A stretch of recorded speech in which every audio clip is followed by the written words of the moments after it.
I still love it when you see people setting giant posts like this, or just a giant post, and they have all those outriggers on it to keep the post in position where it needs to be. You know how hard it is for me to move this one post? It's ridiculous. You don't need them. You just, why? But if you want to continue to waste your money, look at me. If you want to continue to waste your money, have at it. But really, you don't need them.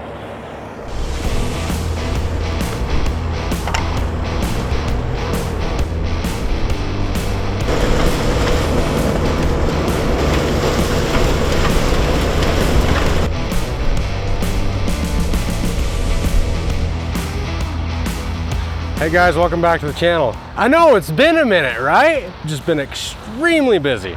We wanted to make sure and show you what I've been working on, and I cannot tell you where I am at. I can't tell you where we are, but I can tell you, maybe I have seen an alien. What we're doing today is we're working on some sound wall. It's gonna be vinyl infill material, 10 foot tall, and the steel posts are 6" by 6" steel I-beams with the channel in the center to hold the sound wall in place. I can't tell you how deep in the ground we're going. All I can tell you is that we're going really deep. The holes that we're using is an 18" diameter hole. Each hole takes probably about 3/4 to a yard of concrete. About just as deep as to accommodate this post that you can see sticking above the ground. Now, I'm sure you're wondering to yourself, how would you set a post like that? You can't hold them, and you can't eyesight them, you can't pick them up and lift them. They're too heavy. One of these posts weighs like 250 pounds. I picked up every single one of these posts and I put them in the holes, man. Ugh. No, I cheated. All right, so Dan from the future here. We didn't show you how we set our big giant posts. See how giant that thing is? That thing's huge. I didn't measure it, but that post is at least 21 feet long. We have a couple hand signals that we use. This means grab the post. This means let go of the post. He's gonna tilt down just to make sure that he has it safely. He's gonna go all the way up, and the coolest thing is gonna happen.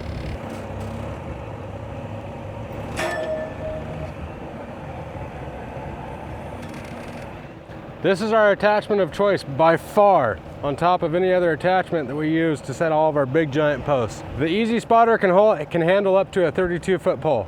That's the golden ticket right there, the Easy Spotter. Pretty much if it fits, it ships. Don't fret, friend, it's all gotta go on the ground, and that's how we do it. Okay, that's it. Back to you, Dan. The way that we're doing this is we have set up a string line. We put the post in the hole. We level it to a string line. Oh, I know what you're gonna say. You guys, you said you don't ever use string lines. Sometimes we use string lines. Now, spacing. Spacing is another critical part in this particular fence. So what we have done is we have measured out our spacing and then put our marks on our string for our center point and both edges. And we just move our post around until it hits side to side and front to back on all those marks. And we're gonna float these posts up after we get all of our concrete poured. I've got two sound wall locations. I got one run that's gonna be 40 feet long, and I have another run that's gonna be 75 feet long. Oh, hey look, we got some more concrete coming to us. Our access to get our concrete is all the way across the parking lot. So we have to go across the concrete, across the asphalt, back to dirt, to the concrete truck. Super inconvenient. How are we gonna get our concrete from point A to point B without getting concrete all over the asphalt and having a giant cleanup mess? Like this right here. See? That $25 clamp probably just saved me hours of cleanup if I didn't put that on there. Okay, ready? You're ready. Yeah, yep, we're going over there now.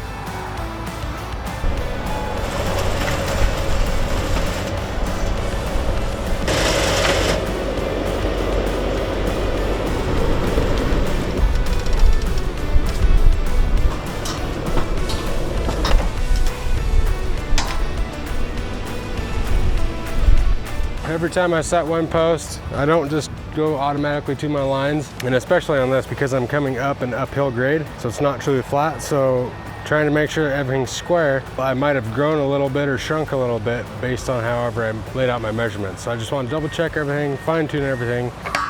Got to make sure everything's a-okay before it's set in stone. So to speak.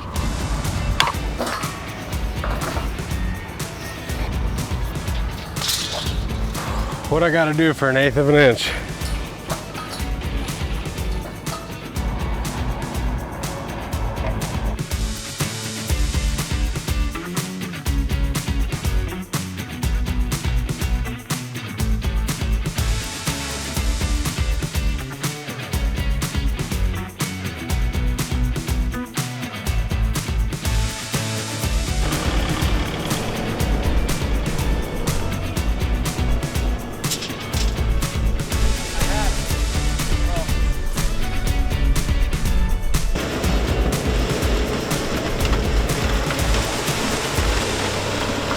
It's going awesome. Like, I couldn't complain, honestly. Pretty easy and painless.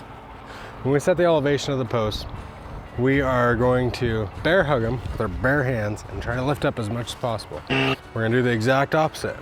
We're gonna use a chain and a skid steer. And we're gonna lift the posts up. And after that, by golly, it ought to be lunch. Yay! Now that we're getting ready to set our height, we know how tall our fence is gonna be. It's gonna be 10 foot 4 3/4 tall. We'll go through and figure that out. We'll pull our posts up, and then that way we make sure we have at least 10 foot 4 3/4, and we need to make sure that we have no more than a 2-inch gap beneath the bottom of the fence. So we're gonna go ahead and backfill.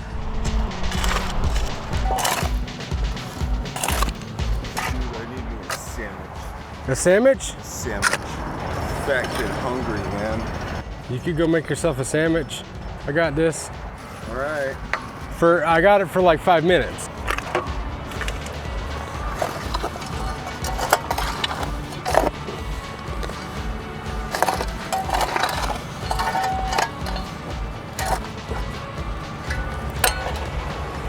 Getting your eat on. I just work and work and work, and you just watch and watch and watch. That's okay though.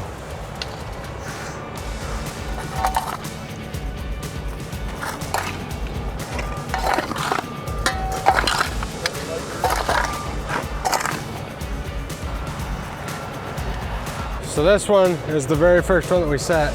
That height looks pretty good, so we're not gonna move that one. But the next 4, we're gonna go ahead and pull those up, see what happens.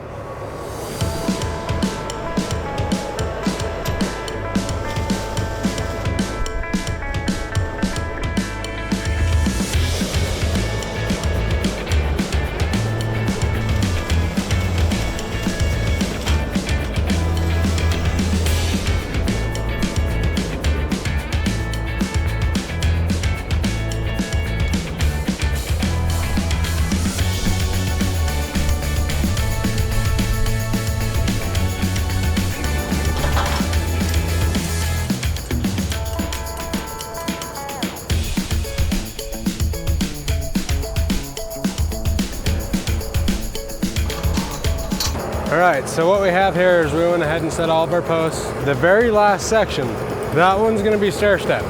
There's a little bit of an elevation change there. The bottom of our rails are gonna be right on top of grade. We got all of our blocks set. We'll drop our rails in and build our fence. Sorry, wall. Wall. We're building a wall. It's a wall. It's a grand wall. It's a wall, not a fence. Okay, on to the next one.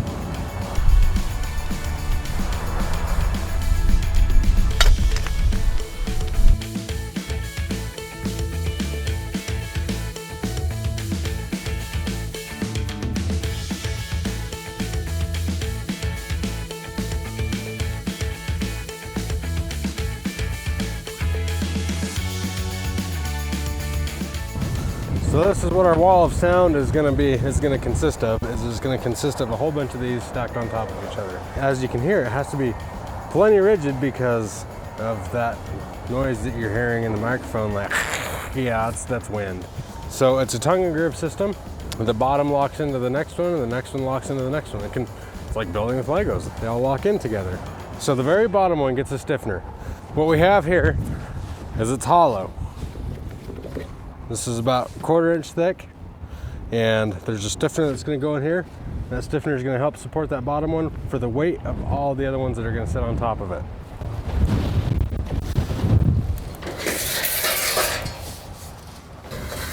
And it just slides in like so.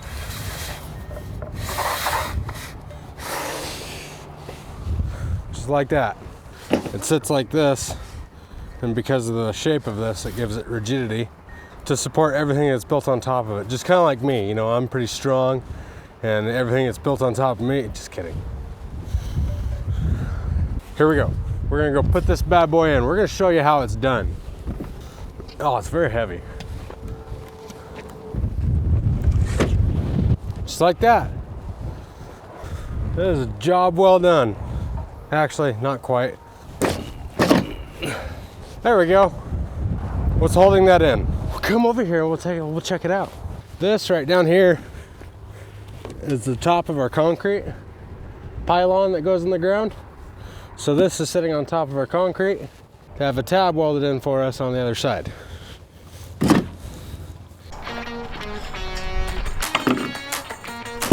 That's all you do. It's easy.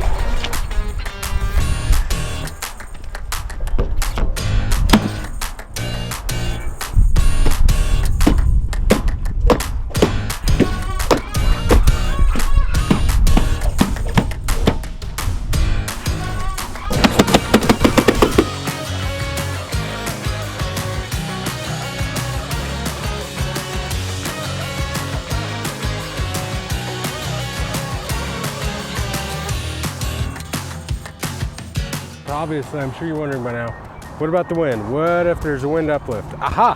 There's a very small hole on the very top of the post. There's a bolt and a nut that go through there, through that hole, and it sticks past, which is now gonna lock that rail in place. So if the wind comes up, tries to rip it off, it can't because the bolt is now holding all of that stuff together.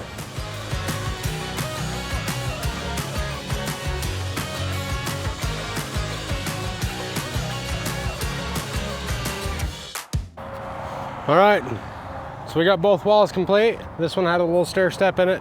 The other one was a lot more tedious because it continuously stepped, and sometimes it would step twice. Now, if you guys want to see a video on how to stair step horizontal cedar and how we do it, make sure and see that video right here.